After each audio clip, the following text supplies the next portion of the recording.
All right, let's get right into it. We are going way back to the very beginning of American politics to talk about what might be one of the cleverest, most high stakes chess moves in history. It's a wild story, really. It's got a bitter election, some letters that never got delivered, and it all leads to the Supreme Court seizing its most important power. This is the story of Marbury versus Madison. You know, this quote from the future Chief Justice Charles Evans Hughes, it just says it all. It perfectly captures the incredible power the Supreme Court has today.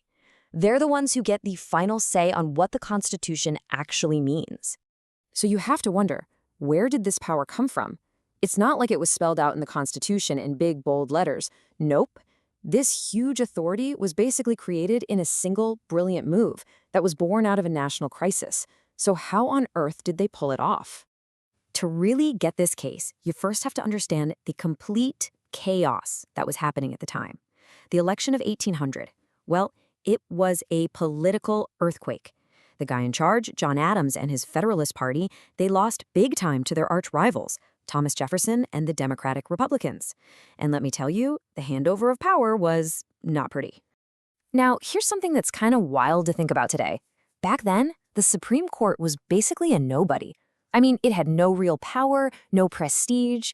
When the government moved to Washington, D.C., they didn't even give the court its own building.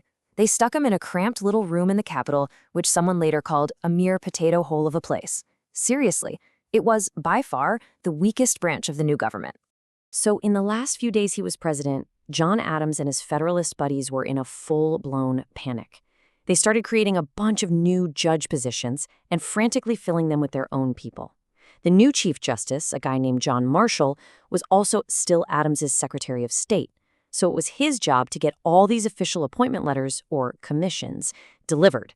But they were in such a mad dash that when the clock finally ran out on Adams's term, some of those letters were still sitting on a desk. And these last-minute appointments, they got a nickname, the Midnight Judges. It was a pretty bold last-ditch effort by the Federalists to basically stuff the court system with their own people and make life really difficult for the incoming President Jefferson. So when Thomas Jefferson walks into the Oval Office, he is not happy. He finds a stack of 17 of these undelivered commissions and tells his new Secretary of State, James Madison, "Don't you dare deliver them." Well, one of those commissions belonged to a man named William Marbury. And, Marbury just wanted the job he was promised. So what does Marbury do? He sues Madison, and the case goes straight to the Supreme Court. Now, this is where the story gets really juicy, because the man who has to rule on the case is the new Chief Justice, John Marshall. Yeah, the very same guy who, as Secretary of State, was supposed to deliver the commission in the first place. Marshall was in a terrible spot. I mean, a total lose-lose situation. If he orders Madison to deliver the commission, President Jefferson would just ignore him, right? The court had no police force, no way to make the president do anything. It would look completely powerless, a joke. But if Marshall just dismissed the case, he'd look like he was scared of Jefferson, proving the court was just a weak little pawn. So what do? It's an impossible choice. How could he possibly get out of this mess in a way that actually gives the court more authority instead of less? Well, this is where the genius kicks in. Marshall came up with a ruling that was so clever, so completely out of left field, that it literally reshaped the entire American government. He broke the whole problem down into 3 simple questions. First, does Marbury actually have a legal right to this job? Marshall says, yes, absolutely. It was signed and sealed. It's his. Second question, do the laws give him a way to fix this problem? Again, Marshall says, yes, this is a government of laws, not of men. And then came the third question, and here's the brilliant twist. He asked, is the Supreme Court the right court to solve this problem? And his answer was a huge, shocking no. See, he pointed out that Marbury had used a specific law passed by Congress, the Judiciary Act of 1789, to bring his case directly to the Supreme Court. But Marshall found a tiny little problem with that law. So here's the key. That law from 1789 gave the Supreme Court the power to hear cases like Marbury's right off the bat. But Marshall looked at Article 3 of the Constitution and said, wait a minute, the Constitution is super specific about the few types of cases that can start at the Supreme Court, and this wasn't one of them. So you had a law passed by Congress on one side, and the U.S. Constitution on the other, and they were in direct conflict. And that led Marshall to his history-making conclusion. He declared that whenever a law passed by Congress goes against the Constitution has to win, every single time. And then he wrote the most famous line of the whole opinion. It is emphatically the province and duty of the judicial department to say what the law is. And boom, right there, in that one moment, by killing off a tiny piece of a law from Congress, Marshall just invented a massive new power for the Supreme Court. We call this power judicial review. It's the power of the courts to look at a law from Congress or an action by the president and say, nope, that violates the Constitution, it's gone.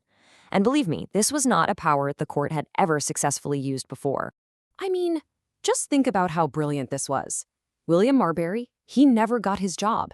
So President Jefferson and James Madison, they won that specific fight. They got to keep the letter. But in exchange for that tiny loss, Marshall claims this immense power for the court. And Jefferson couldn't even fight back. Why? Because the court had technically ruled in his favor. With this single decision, John Marshall took the Supreme Court from that potato hole of a place and turned it into a true, co-equal branch of the United States government. He gave it the power to stand up to both Congress and the president. So, why are we still talking about some 200-year-old court case? Because the power Marshall created in Marbury v. Madison is right at the heart of our biggest, most heated legal and political fights, even today.